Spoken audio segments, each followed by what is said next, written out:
আবার আমি এবং আমার এক জুনিয়র আমরা জাস্ট হেঁটে আসছিলাম। আমরা টিএমসি থেকে ঘুরে আমরা কার্জন হল ঘুরে আমরা হেঁটে আসছিলাম। দোল চত্বরের সামনে একটা পিলার আছে ওখানে, ওই যে মৃৎশিল্পের কিছু আপনার দোকান আছে, ওই পিলার ঘেঁষে একটু কোনায় আম, মানে লাইট জ্বলছে।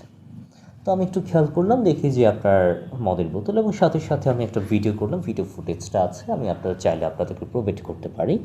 তারপর আমি সাথে সাথে তাদেরকে বললাম যে এদিকে আসেন, এগুলো কী।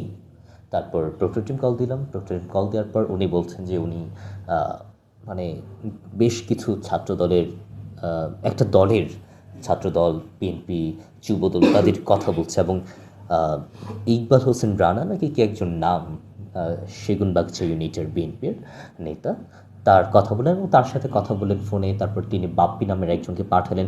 সেই বাপ্পি আবার সেই শিশু একাডেমির সংলগ্ন যে আপনার অবৈধ যে দোকান আছে সেখানকার এক নার্সারির মালিক।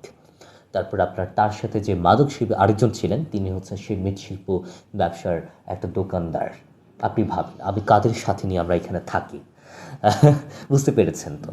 এখানে আপনার শুধুমাত্র বাইরে থেকে সে এখানে মাদক সেবন করে তা না, এখানে যত অবৈধ দোকান এখানে আছে তারাও এগুলোর সাথে আপনার সংশ্লিষ্ট। এখন শাহবাগ থানা থেকে পুলিশ আসলেন। তারপর তিনি যে সকল নেতাদের সাথে কথা বলাতে চেয়েছেন সকলের সাথে প্রক্টর কথা বলেছে। আমরা তাকে কোনোভাবে মনঃক্ষুণ্ণ করিনি, তাকে আমরা যথেষ্ট স্পেস দিয়েছি কথা বলার, এবং তিনি যে সকল নেতাদের সাথে কথা বলাতে চেয়েছেন আমরা পর্যায়ক্রমে কথা বলেছি। তারপর আমরা থানায় হস্তান্তর করছি, থানা থেকে তার পরিবার এসে হয়তোবা কোনো স্টেপ নিয়েছে। That's it. Thank you.